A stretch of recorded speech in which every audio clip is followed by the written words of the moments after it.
ओम शांति। ओम शांति।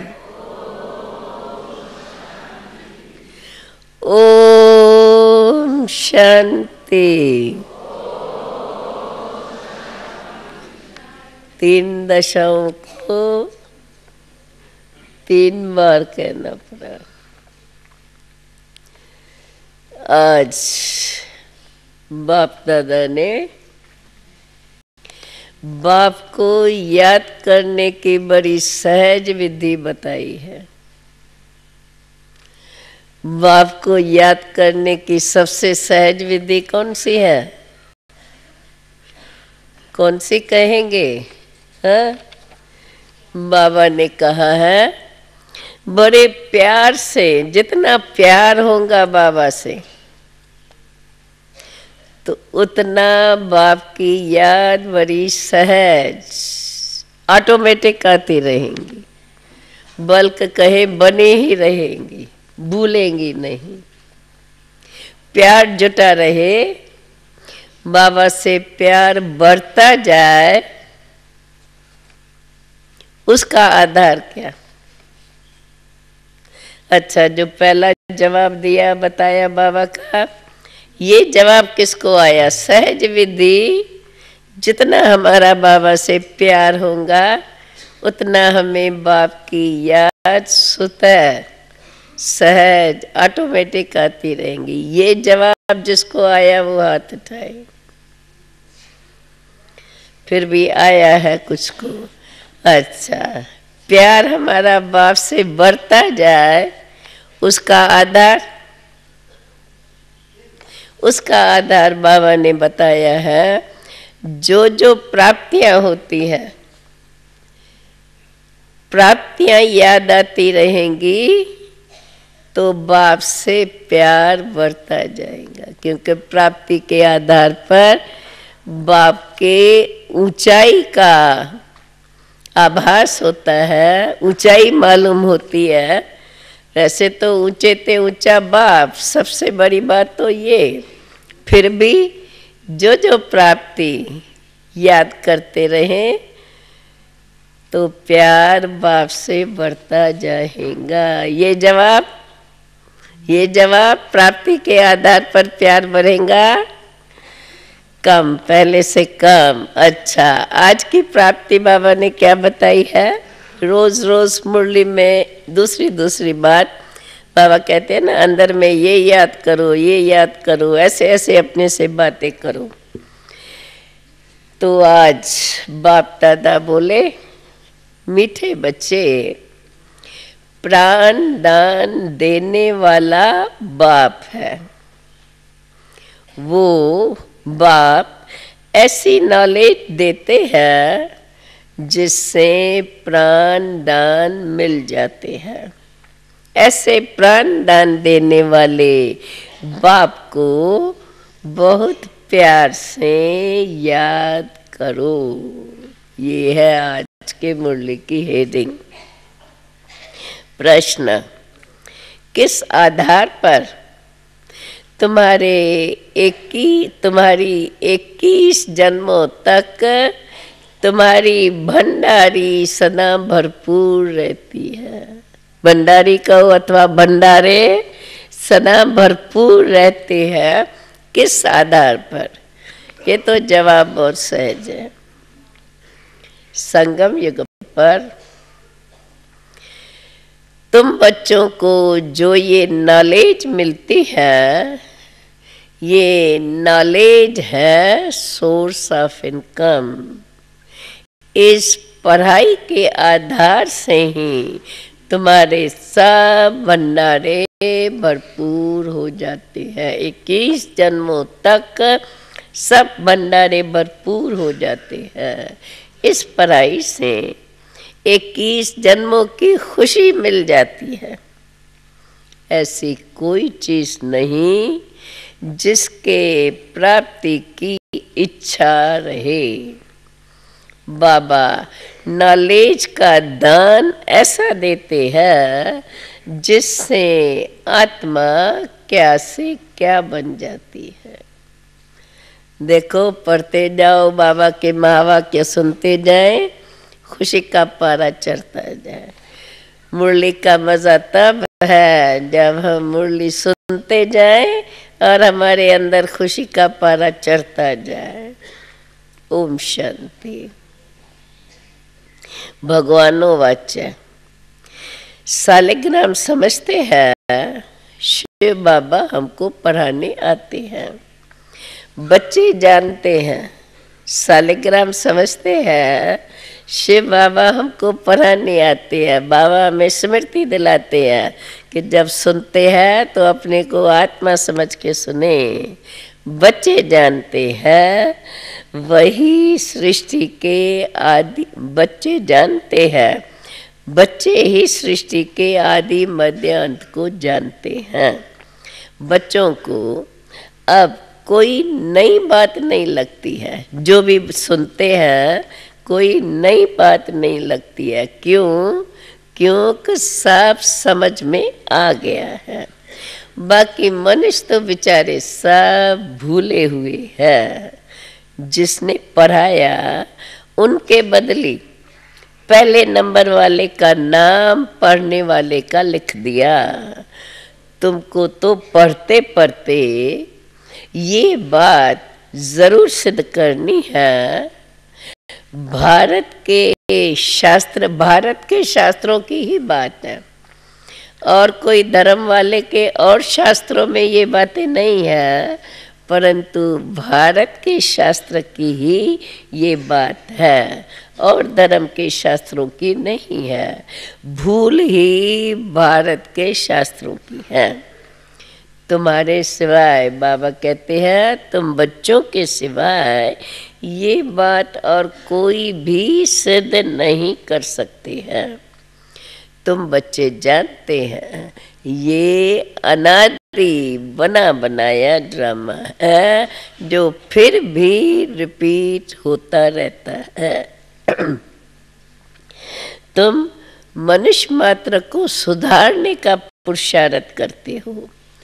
मनुष्य जब सुधरते हैं तो सारी दुनिया ही सुधर जाती है। सतयुग है सुधरी हुई दुनिया, उसको नई दुनिया कहेंगे, और कलयुग है अनसुधरी हुई पुरानी दुनिया। ये भी बात बाबा कहते, तुम बच्चे ही अच्छी रीत समझते हो और धारण कर फिर समझाते हो। बाप कहते हैं, इसमें बड़ी रिफाइननेस चाहिए, समझाने में बड़ी रिफाइननेस चाहिए। बाबा तुमको कितना रिफाइन करके समझाते हैं।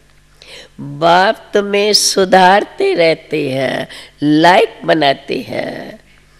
बाप कहते हैं, जब तुम सुधर जाते हो, जब तुम सुधर जाते हो, फिर मुझे किसको भी सुधारने की ज़रूरत नहीं पड़ती। दुनिया ही सुधर जाती है, फिर किसको भी मुझे सुधारने की ज़रूरत नहीं पड़ती है। तुम आर्य बन जाते हो, और अभी अनार्य बन पड़े हो। देवी देवता आर्य थे, अब फिर तुम्हें ऐसा आर्य देवी देवता बनना है। सो तो सतयुग में ही होंगे। वह सब अर्थात देवताएं सब सुधरे हुए थे, अब अनसुधरे ही सुधरे हुए की पूजा करते हैं। ये बात भी अब किसी के बुद्धि में नहीं है। फिर उनको क्यों, ये बात किसके बुद्धि में अभी नहीं है कि उन्हों को, देवताओं को सुधरे ले क्यों कहे जाते हैं। फास्ट है, धीरे करूं? अच्छा।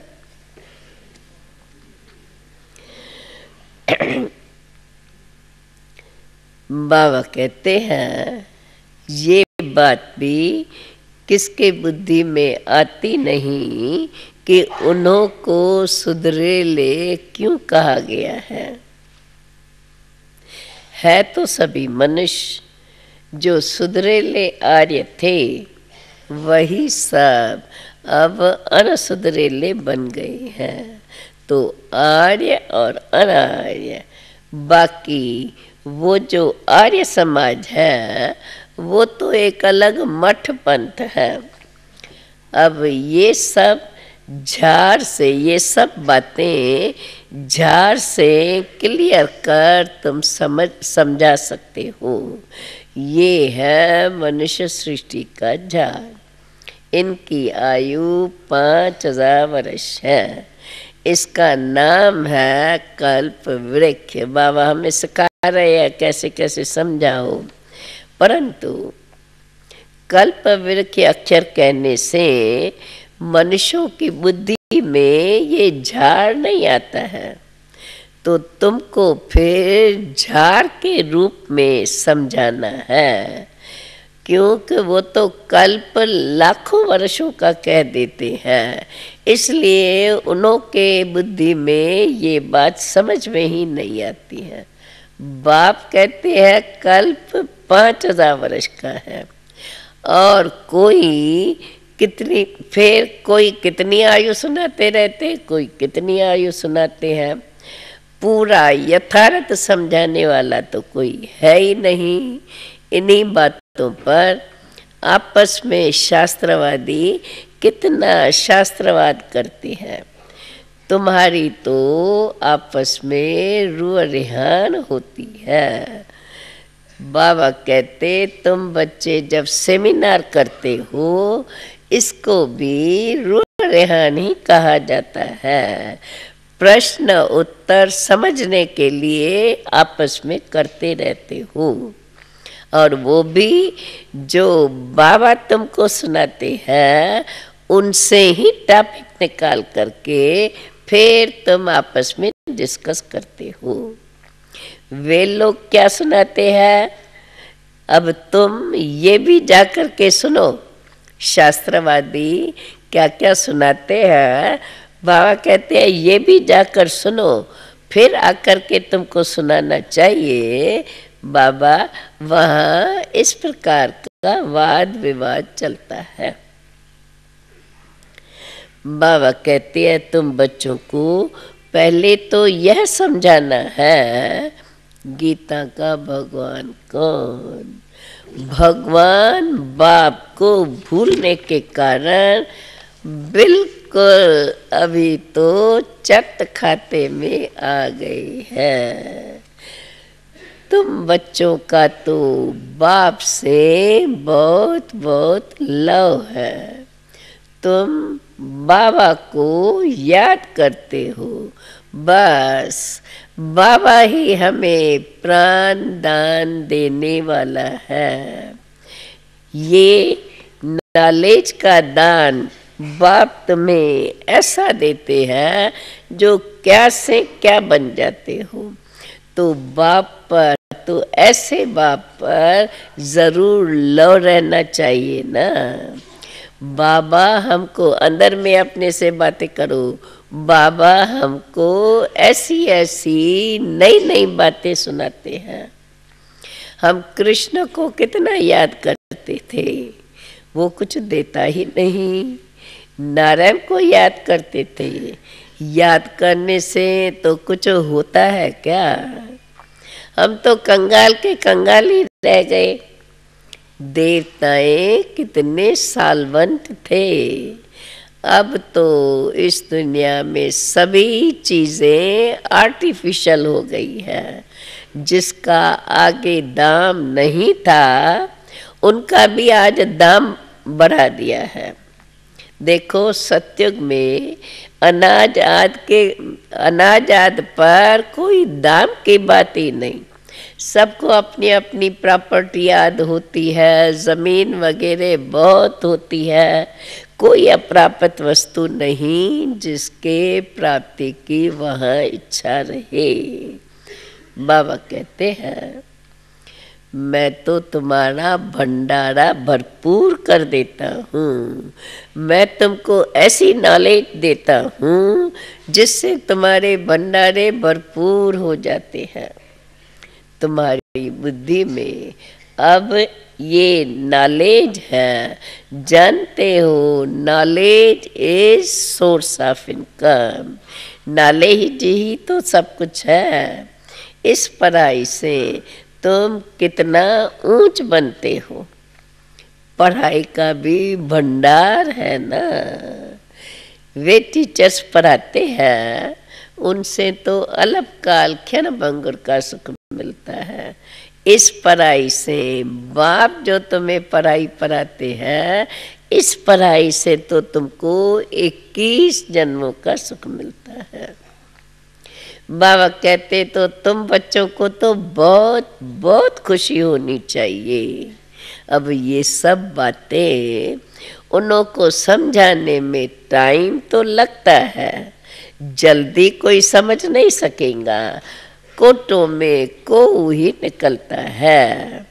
बोले आधा कल्प सभी मनुष्य तो एक दो को गिराते ही आए हैं। चराने वाला तो एक बाप ही है। जब बाप आता है तब आकर के चराने की विधि बताता है। बाबा कहते हैं देखो मनुष्यों ने क्या किया है, बेहद की पढ़ाई पढ़ाने वाले के बदले पढ़ने वाले का नाम डाल दिया है। अब इन बातों को दुनिया तो जानती नहीं है, बल कहते हैं भगवानो वाचा, पढ़ा कर गए, फिर उनका कोई शास्त्र वास्तव में रहता तो रही है। वो कहते हैं भगवानो वाचा शास्त्र बना के बताया। बाबा कहते हैं जब पढ़ा के गया बाप, फिर उनका कोई शास्त्र थोड़ा ही रहता है, क्योंकि सत्युग में तो कोई शास्त्र होता ही नहीं है।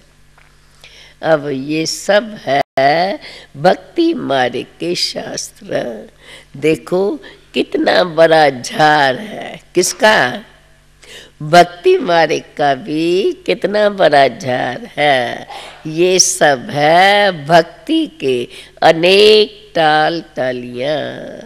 बाबा कहते हैं अगर ये टाल टालियां न हो तो झाड़ का नाम भी तो नहीं रहेगा।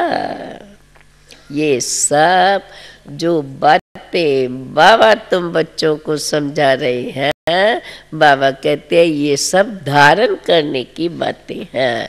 तुम बच्चे धारणा करते हो। पढ़ाने वाला तो तुमको पढ़ा करके फिर गुम हो जाता है, फिर तो वो रहता ही नहीं है।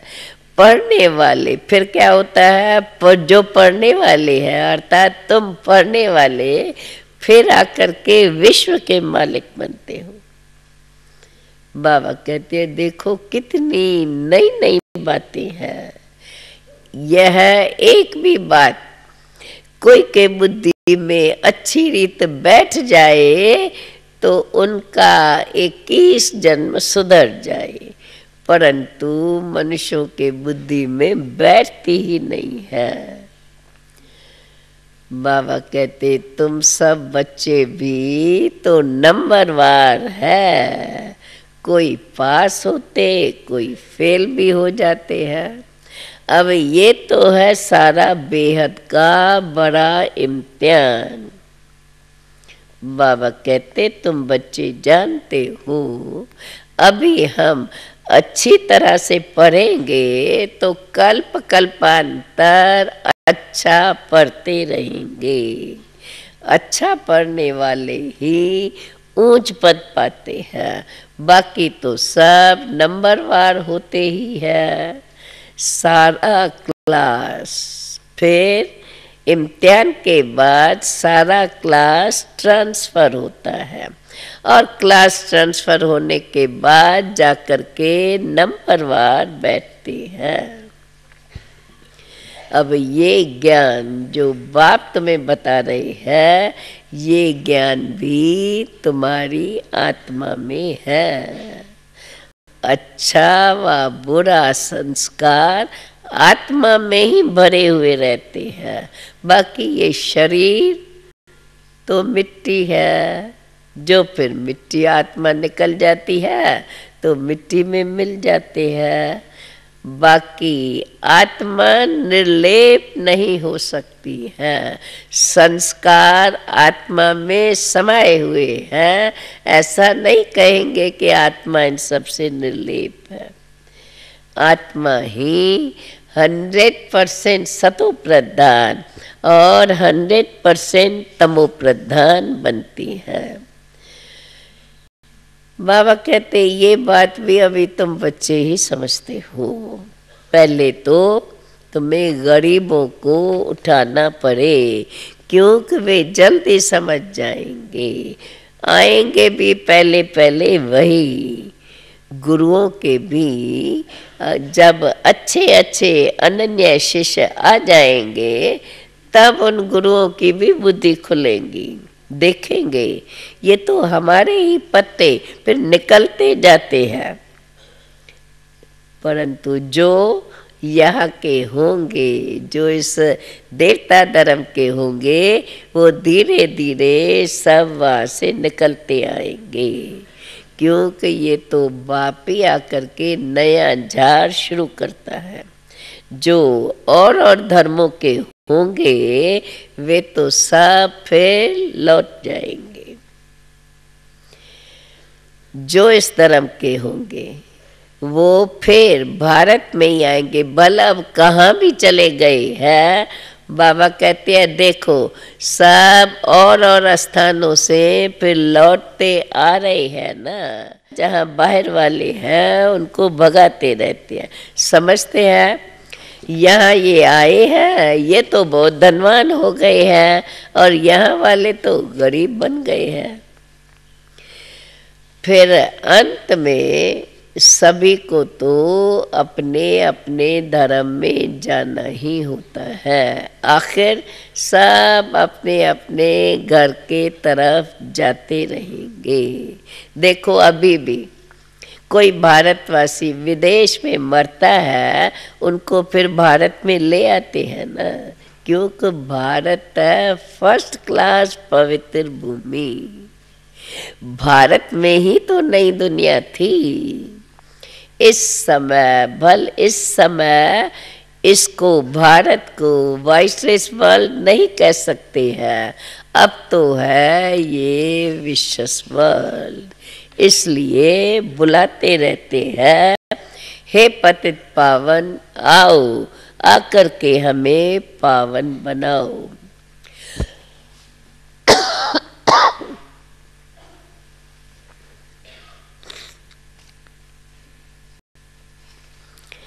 भल कहेंगे दुनिया तो यही है, परंतु इस समय इस दुनिया में कोई भी पावन नहीं है।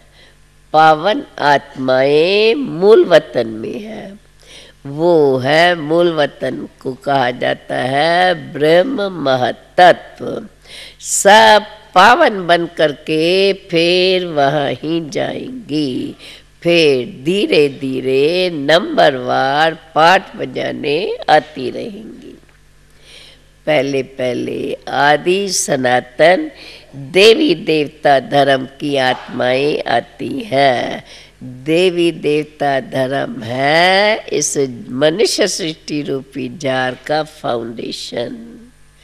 फिर जैसे थोड़ा वृद्धि को पाता है तो फिर 3 ट्यूब निकलते हैं। फाउंडेशन है देवता धर्म। इसको कोई ट्यूब नहीं कहा जाएगा, कोई इसको डार नहीं कहा जाएगा, परंतु ये ट्यूब है, फाउंडेशन है। ट्यूब नहीं है पर फाउंडेशन है।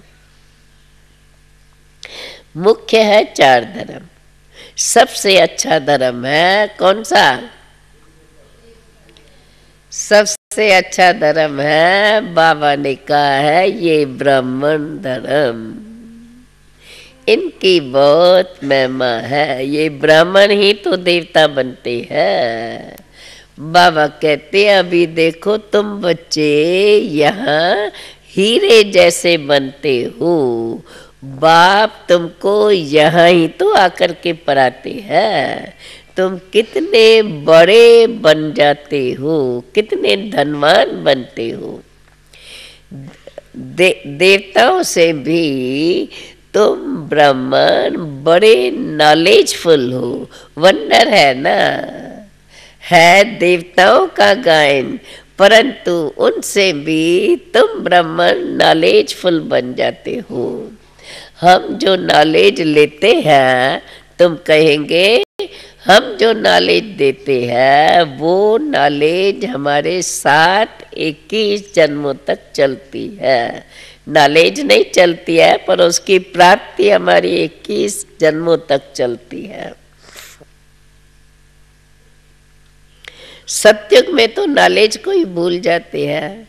देवताएं इस नॉलेज को ही भूल जाती हैं।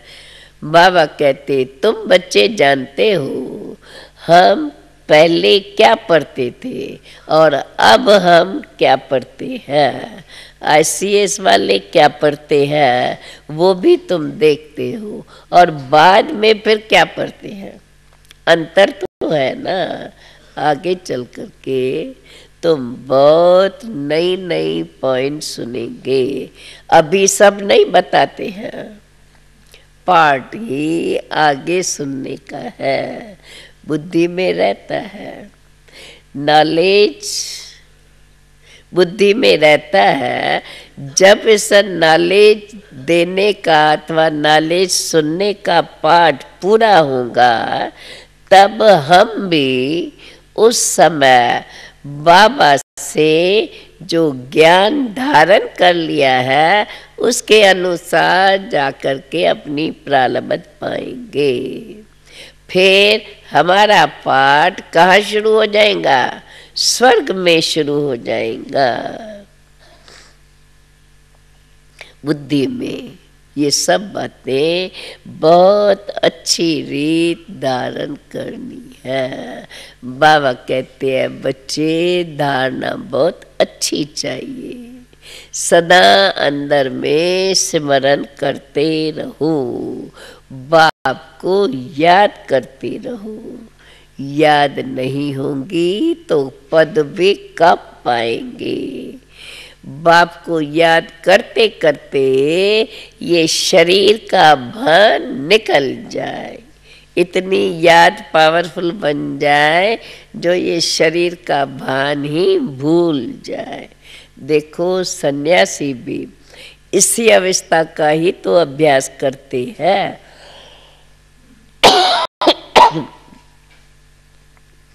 वे भी इसी अवस्था का अभ्यास करते करते शरीर छोड़ देते हैं, परंतु उन्हों का रास्ता अलग है। इसलिए उन्हों को फिर जन्म लेना पड़ता है। बल फॉलोअर समझते हैं कि वो जाकर ब्रह्म में लीन हो गया, फिर वापस आ नहीं सकता है, परंतु बाप समझाते हैं कि वापस ड्रामा पूरा होने के पहले वापस कोई जा ही नहीं सकते हैं। अंत में ही सभी एक्टर्स को स्टेज पर आना ही है।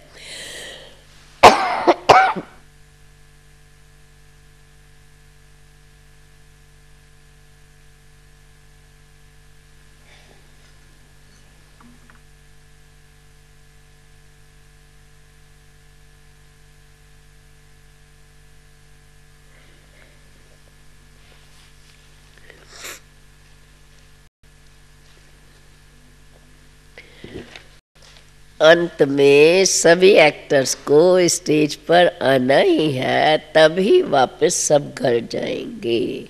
अब जैसे विनाशी नाटक में भी ऐसे होता है, वो है हद का विनाशी नाटक और ये है बेहद का अविनाशी नाटक। बाबा कहते तुम बच्चे इन सब बातों को अब अच्छी रीत समझा सकते हो। ये जो अविनाशी ड्रामा है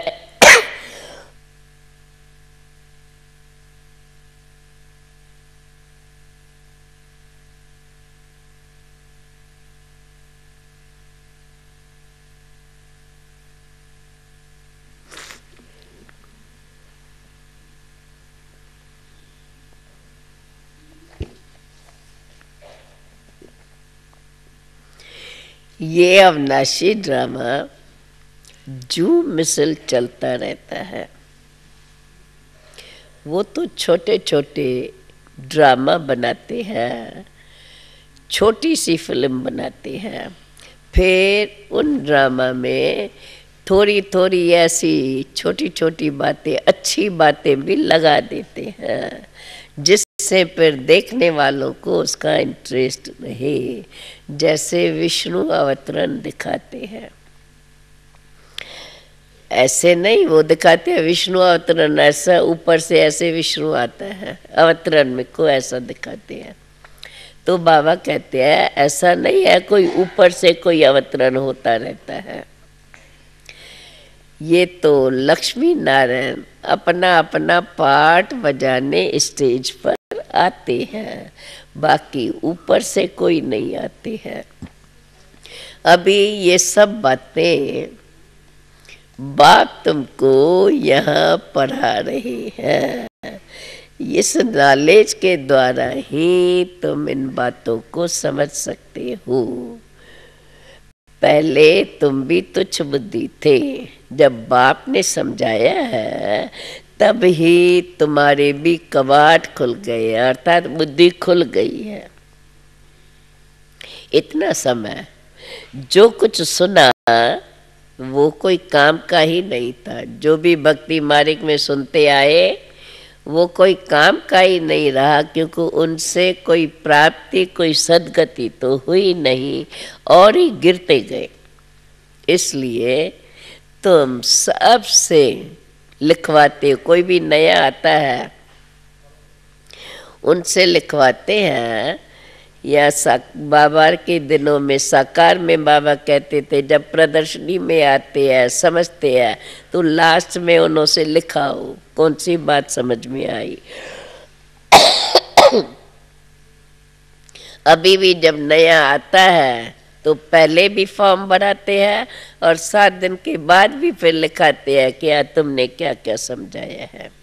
जब लिख करके दे तभी तो समझा जाए कि कुछ बुद्धि में बैठा है, क्योंकि बाहर से आते हैं पहले फॉर्म भराते हैं तो मालूम पड़ता है कि ये हमारे कुल का है या नहीं है। अब मूल बात है बाप को जानना। बाप को समझ जाए बरोबर, कल्प कल्प ये बाप हमको पढ़ाने के लिए आते हैं। ये फिर पूछना है उनसे कब से तुम पवित्र बने हो,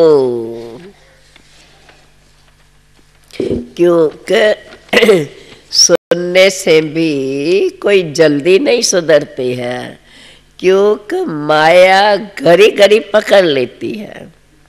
माया भी देखती है ये थोड़ा कच्चा है तो फिर उसको हप कर लेती है।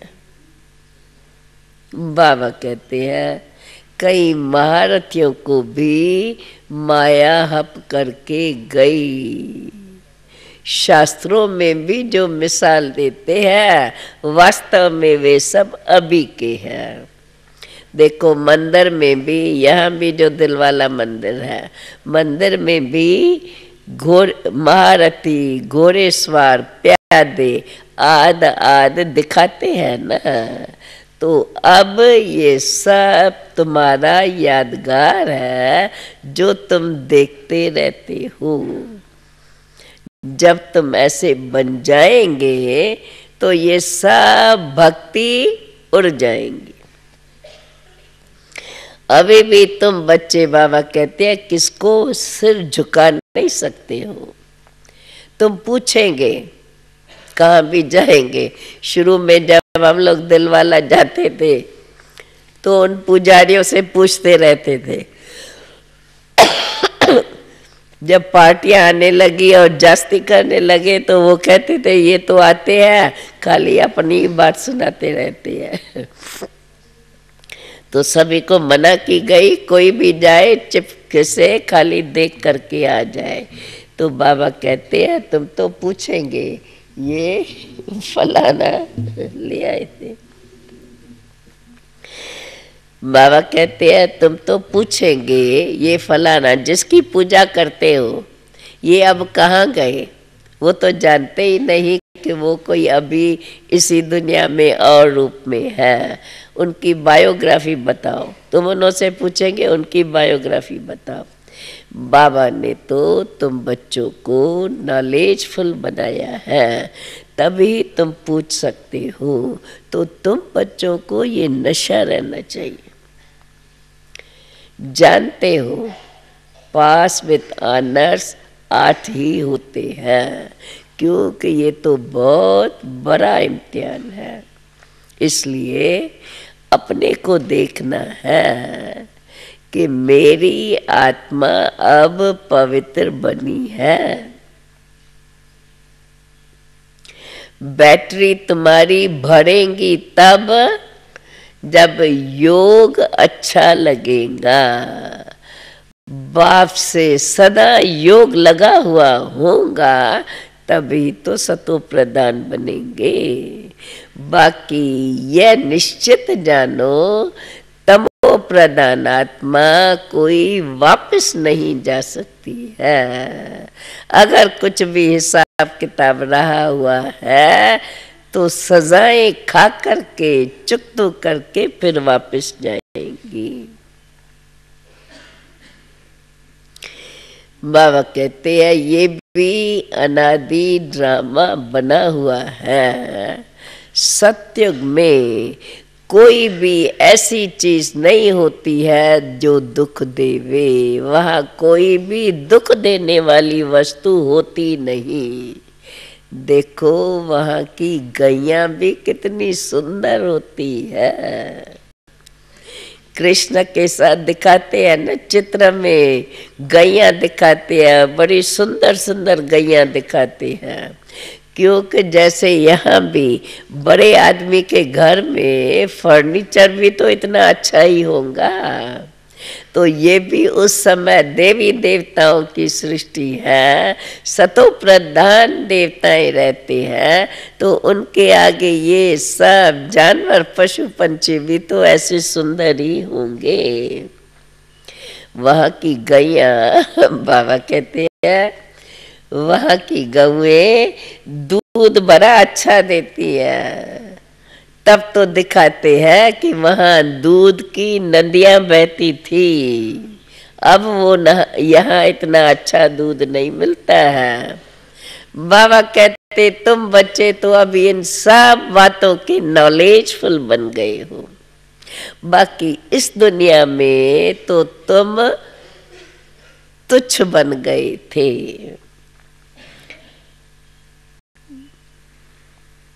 अब सारा ही इस दुनिया का किचरा स्वाहा होना है।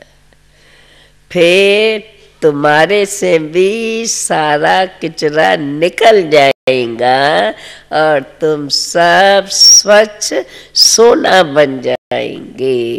फिर जाकर के तुम अपनी राजधानी में राज करेंगे। उनका नाम है स्वर्ग। बाबा कहते हैं बच्चे ऐसी ऐसी बातें अपने अंदर में याद करो तो तुम्हें खुशी का पारा चढ़ा रहेगा। देखो बात तुम्हें सुना रही है तो सुनते ही खुशी होती है ना। तो जब ऐसी खुशी की बातें अंदर ही अंदर याद करते रहेंगे तो तुम्हें खुशी का पारा चढ़ता जाएगा, अर्थात सदा खुशनुमा बने रहेंगे। अच्छा अच्छा मीठे मीठे सिकील दे बच्चों प्रेत मात पिता बाप दादा का याद प्यार और गुड मॉर्निंग। रूहानी बाप की रूहानी बच्चों को नमस्ते। रूहानी बच्चों की रूहानी बाप को नमस्ते। अब फिर से सुनना है सारी मुरली का धारणा युक्त सार। सुनने के पहले सारा बुद्धि में विशेष रूप से बाबा ने कौन सी बात को हाईलाइट किया है, ये तो बुद्धि में आ ही गया होगा। और अब फिर कंपेयर करना, मुरली में धारणा युक्त सार है, इस अनसुधरी हुई पुरानी दुनिया को, इस अनसुधरी हुई पुरानी दुनिया को सुधारने के लिए पहले स्वयं को सुधारना है। धारणा युक्त पॉइंट, धारणा क्या करनी है? दुनिया को सुधारने के लिए हमें पहले स्वयं को सुधारना है। अपनी बुद्धि को बाप की याद से बड़ा रिफाइन बनाना है। दूसरी पॉइंट, आपस में रुआ रेहान करनी है, वाद विवाद नहीं करना है। और नॉलेज दे करके, ये सेवा की पॉइंट, औरों को नॉलेज का दान दे करके सर्व के भंडारे भरपूर करना है। धारणा और सेवा मुझे क्या करना है, वो बात मुरली से ध्यान पे रख करके सारा दिन उस पर मनन और मथन करते रहे। रोज नई नई बात, तो सर्व धारणा हमारे लिए बड़ी सहज हो जाए। अभी वरदान, श्रेष्ठ प्राप्तियों के प्रत्यक्ष फल द्वारा, बाबा ने बड़ी अच्छी बात बताई है, श्रेष्ठ प्राप्तियों के प्रत्यक्ष फल द्वारा सदा खुशहाल रहने वाले एवर हेल्दी भव। श्रेष्ठ प्राप्तियों के प्रत्यक्ष फल के द्वारा सदा खुशहाल रहने वाले एवर हेल्दी भव। संगम युग पर, संगम की ये विशेषता, संगम युग पर अभी अभी किया और अभी अभी उसके श्रेष्ठ प्राप्ति की अनुभूति हुई। यही है प्रत्यक्ष फल, सबसे श्रेष्ठ फल है। सबसे श्रेष्ठ प्रत्यक्ष फल कौन सा? सबसे श्रेष्ठ प्रत्यक्ष फल जो भी हम प्राप्ति करते हैं, उसका श्रेष्ठ प्रत्यक्ष फल अनुभव कौन सा श्रेष्ठ?